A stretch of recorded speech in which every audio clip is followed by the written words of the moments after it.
Magandang araw sa inyo mga kaibigan. Itong ating almusalita sa araw na ito. Ang ebanghelyo natin ay Matthew 5:38-42. Listen to this.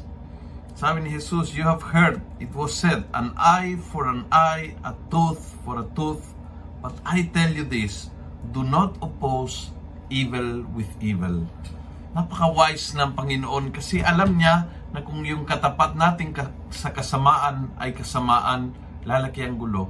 Kung yung tatapat mo sa aggression ay aggression, lalong mag-aaway, walang katapusan yan. Ikaw ay talo bandang huli. Lagi. Kasi mag-create ng gulo.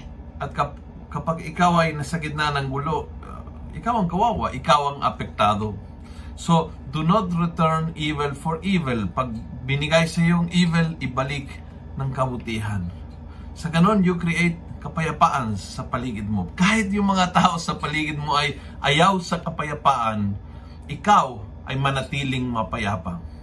Kahit silang lahat ay napakanega at toxic, ikaw ay nananatiling positive at magaan ang pakiramdam.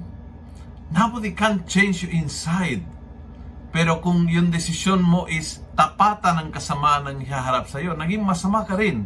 At dahil doon, pag sinigawan, sumigaw ka, pag minura, nagmumura ka, pag chinismisan, nagchichismis ka rin, pag sinampal, sinabunutan mo, nabubuhay ka sa gitna ng gulo.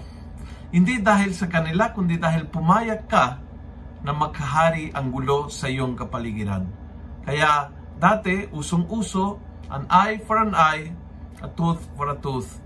Ngayon, a tooth for a candy, an eye for a handshake. Kahit anong kasamaan na ibabato mo sa akin, ibabalik kong kabutihan at mananatiling ako positive, mapayapa, maligaya, kahit ikaw hindi mo type yung kanyang ugali. Kung nagustuhan mo ang video ito, pass it on. Punuin natin ang good news sa social media. Gawin natin viral, araw-araw ang salita ng Diyos. God bless.